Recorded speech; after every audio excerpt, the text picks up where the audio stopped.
I think right now we're at the building trust phase of AI, the carrot opposed to the stick.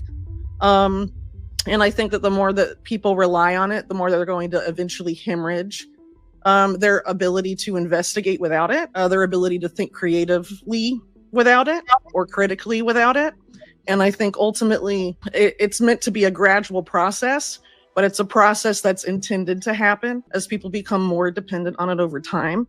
You have extremely bad people like Henry Kissinger and Eric Schmidt openly saying this is the intent of it years ago in a book they wrote together, that this was basically the intended plan of it. So now, it's all fine to use for this and that. We can all find, reasons, why it might be convenient and all of that. But ultimately, I've been talking for a few years, and sorry for being extra congested today. But basically, convenience is the way to get us to go into this future technocratic system. A lot of people that have been warning about this for a long time have been like waiting for the stick, waiting for the violence. But it's really meant to be, in my opinion, a way to sort of engineer voluntary acquiescence to these systems that are being built. And I think AI is the ultimate way to do that. And that eventually people, if you don't use it, you lose it. Kind of like Derek mentioned with Google Maps and navigation skills or mental math and relying on calculators. This is the same type of function, but now it's being used by people, like is this real example to AI? AI hallucinates and presents wrong output all of the time. So how are you going to ask it if it's real or not?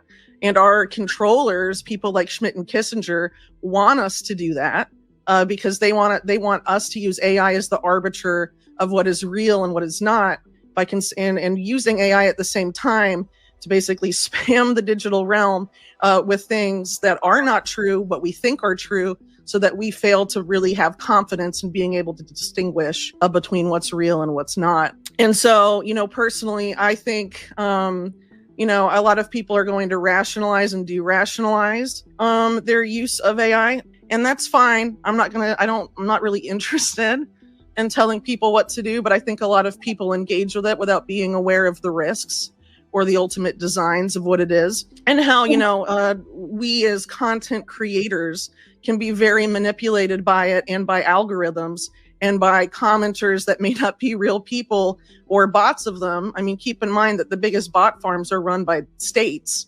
militaries, generally. And you have, one of the main social media sites now also being owned by an AI company, but it's run by a major military contractor. There was a story a few weeks ago about fake AI people on Reddit changing actual people's opinions just by spamming their takes, I guess.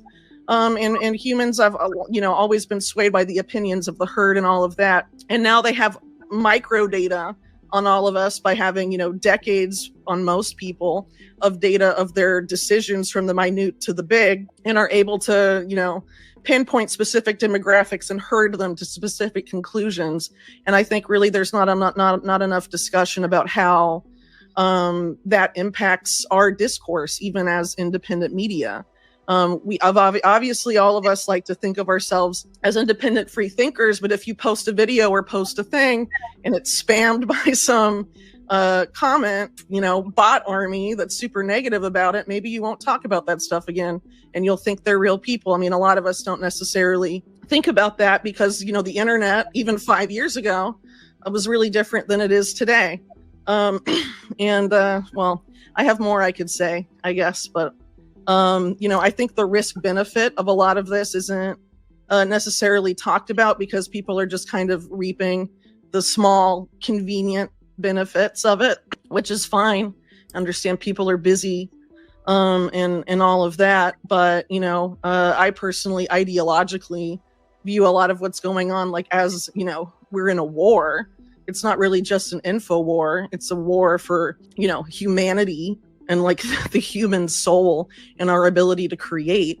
And if we stop creating and start outsourcing that to AI, we're screwed. So I personally think all of these technologies that have at their inception some sort of national security state component that have become widely adopted have a carrot and a stick phase. And I think the internet has had a very long carrot phase. But if you go and look at the origins really of the internet in the 90s, it was a lot of framing it as decentralized and all of this and getting people on it, getting people to trust it and become dependent on it, which now the world is, especially economically. And then you want access to the internet, you have to use our digital ID system or our programmable surveillable money system, et cetera. Like that is the stick that we all kind of know is going to come at some point, right? Because it's centralized through the ISPs. You want access to the internet, you have to go through an ISP, and how many meaningfully decentralized, freedom-loving ISPs are there? Well, not many.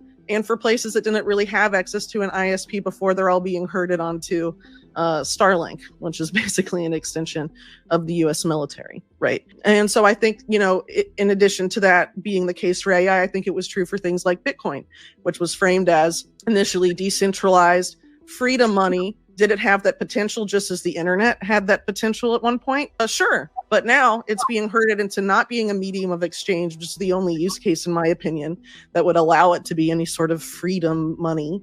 And it's moving into, strategic reserve asset for Larry Fink and, the oligarchy, and combining it with stable coins and all of that makes it an Orwellian system that's no good. So at least no good for freedom. Depends on who you're talking about, I guess. And so I think AI is ultimately going to go in that same direction. Are there decentralized AI companies now that are small little guys? Sure, but at some point, the big guys are going to take the cake, right? Because AI is only as good as the data it has access to and it trains on. Who can afford to have access to the big troves of data? The people that are really teamed up with the state that hoovers all of that data up about us consistently.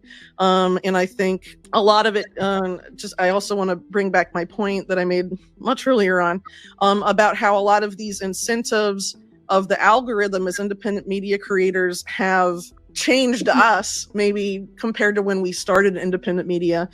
For some of that was about a decade ago or so. And, for me, and I can only really talk about my case, but, my interest is I have content that I am interested in writing about. I want to put it out. I'm not a fast content person. I put out stories when I have them. Sometimes, like lately, I've had to do a lot of kid stuff, so I haven't been writing as much. But, I don't personally have to put out a thing every day or every week like a lot of people do.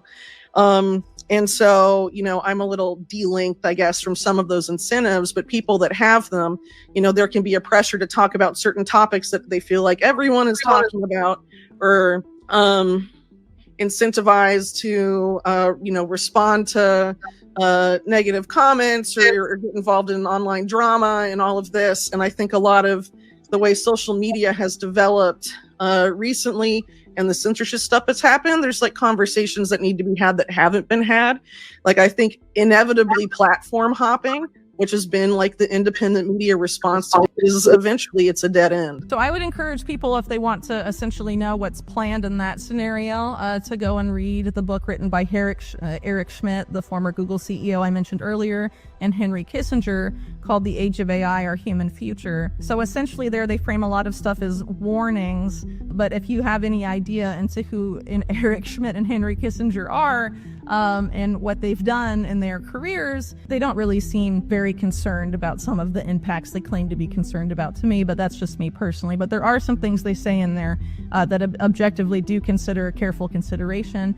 So one of those is that, AI will they say, invariably lead to a division of society. Essentially, they don't use this term, but I will use it, into classes of haves and have-nots. But the way they define it is a little different.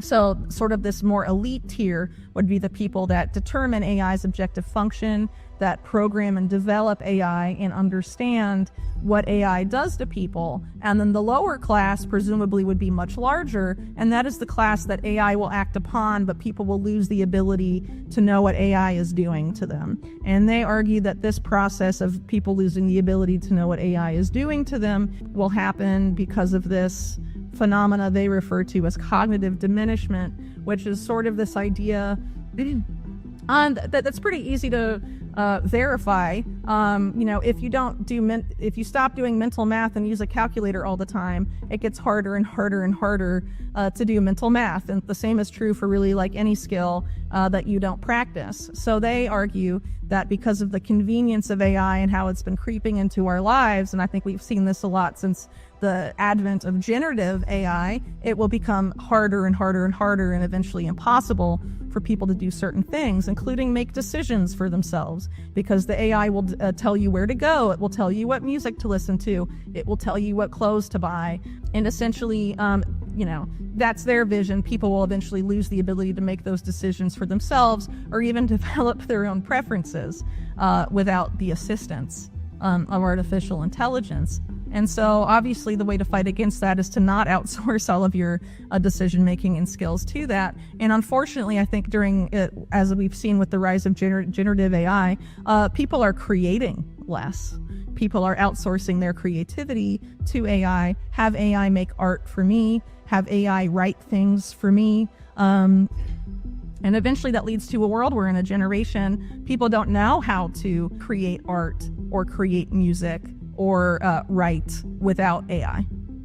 And what does that ultimately mean for humanity? Then essentially we do end up in sort of this helpless state where we become dependent on machines to function, but it only happens if we voluntarily give ourselves over to that type of system and decline to use the abilities granted to us by our consciousness and our souls, and decide to let machines do it for us and have them become the creators and have us just be processors for AI, batteries like the Matrix. I mean, I don't know, but I'd rather not see that come to fruition. And I think the way to avoid that is very easily within the hands of anybody, regardless of your economic status or what your skills are. Everybody can create something. Maybe you whittle things out of wood. Maybe you make music. Maybe you make art, visual art, or other, woven art. I don't know. There's all sorts of things people do. People have always been creating ever since we've existed as a species. And I think if we surrender that, then the post-human future would be an inevitability. And that's essentially what these people are hoping for. And I think it's important for people to fight against that. And I think when people talk about resisting this agenda, this is something that inherently gets left out of that discussion, and I don't think it should be at all. Because again, I don't think people are really reading what a lot of these architects of AI policy are thinking and saying. People are just willingly using it because it's convenient, it's easy, but without really thinking about long-term consequences. And I'm sure people that have been using generative AI, I don't know, in independent media to generate content for your site, has it gotten harder to write those things after using it for a year? Probably. For those people, I would wager. And that type of phenomena is only going to get worse. And what happens when we can't even think for ourselves anymore? Because stopping creating, not being able to write, eventually you're not going to be able to think without the help of this algorithm. And again, as I mentioned earlier, AI is prone to hallucinating, seeing realities that aren't there, and all sorts of things. And how deep could we get dragged into some sort of artificial illusion if we sort of outsource our thinking and our creativity to this type of entity? It's kind of funny because Schmidt and Kissinger argue that these hallucinated realities, AI seeing realities that humans can't observe, mean that the reality must be real because AI is so much more intelligent than us, so that we should believe whatever it sees that's unobservable. And I don't know, maybe that could be true in some instances, but since there's no way to verify, do we really want to shape society around what could be hallucinations of some, human created machine just because, certain people that are powerful in society have an almost religious-like devotion to artificial intelligence?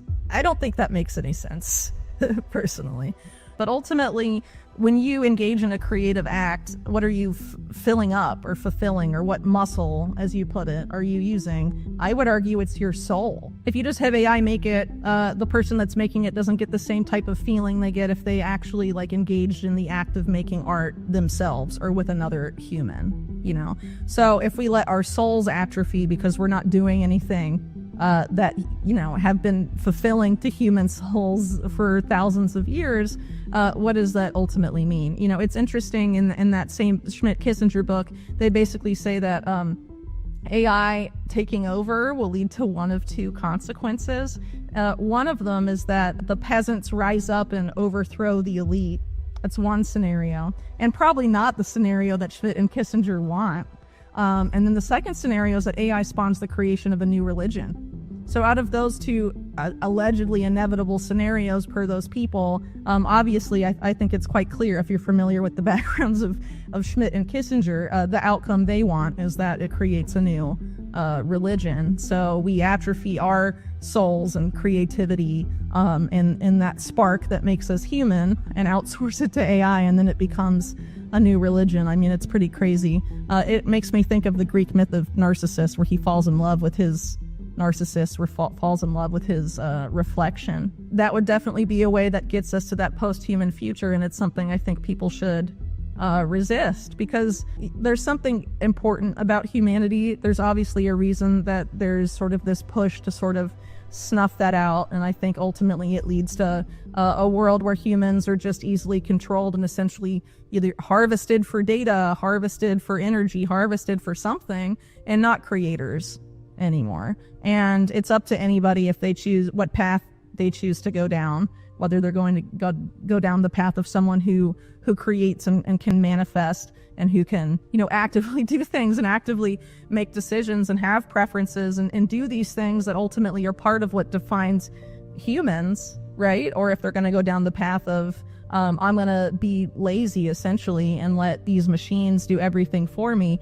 But then you become either not necessarily even part of the machine, you end up, instead of the machine serving you, you end up serving the machine. And I think that's how we get to digital slavery quite fast if too many people take that path. So I think there's a lot of things people can do to resist these agendas, but I think that is a very easy and very important thing for people to do and consider. Like, what is your approach to AI? Are you like, let's reject it all and live in a cabin in the woods? Or are you like, we need to get ahead of this thing? Like, what's your philosophy? Well, I have how I live personally. I personally don't use it at all. But I have a great assistant that helps run my website, and a huge part of my business, who's an amazing person, and she finds it very useful for certain tasks. And I'm certainly not going to judge someone for using artificial intelligence. But I think again, it's that slippery slope thing. How far down the if you don't use it, you lose it thing do you want to go? And obviously, I think there's ways to interact with AI where you're not really at risk of necessarily succumbing to that, but I think there are use cases where people may be, and it really ultimately depends into how connected you are, into how suggestible you are as it relates to your your devices and your apps and things like that. So I'm not really in the business of judging people or telling them how to live their lives, but me personally, I just don't really have a place for it. I never plan to use it in my writing or for my research. As I mentioned much earlier in this podcast, I sort of started off doing, like farm stuff. I like being outside and not necessarily always in front of a screen. Obviously, doing a lot of writing and work over the past few years, I've been on screens a lot more than I definitely was in prior phases of my life. And I think at some point I'd, like to get back to that. And I can't really think of anything personally in my life where I find AI very useful, but I know that's not the case for everyone, because not everyone has the lifestyle or career or preferences that I do, but I think again, it's people need to have red lines about this type of stuff and just be aware of the risks. And if there's skills you have that are important to you, do your best to, maintain them. If you want to use AI occasionally because you're in a pinch to generate something, that's not going to screw you over long term necessarily. But if you become reliant on it and that's all you use, and then after a year or something, you probably will see a difference. And, their vision, the Kissinger-Schmidt vision, is that this will happen on a society level and that people will become, as they say, cognitively diminished. That does not sound positive. That does not sound good. So if you choose to use AI, I would urge you to make sure that you're not cognitively diminishing yourself, whatever that means for you. And I don't think these Silicon Valley oligarchs really have as much power as people give them credit for. As I mentioned, why would someone like Jeffrey Epstein be so influential in the lives of so many of them? I mean, I would argue a lot of them are pretty effectively controlled by higher powers, and that, I think once you get that level of money and influence, it becomes dependent on a lot of things, considering that essentially the power structure in the world, as I laid out earlier, is sort of, organized crime and intelligence sort of coming together. You have to play ball with those people if you want to become the richest billionaire in the world. But that's just my opinion. And I think, maybe there are squabbles. I think there absolutely are some squabbles that are genuine. But I think ultimately it comes to squabbles over the spoils and not over the agenda. Who gets what, who gets power over this versus that, but not really about the broader agenda.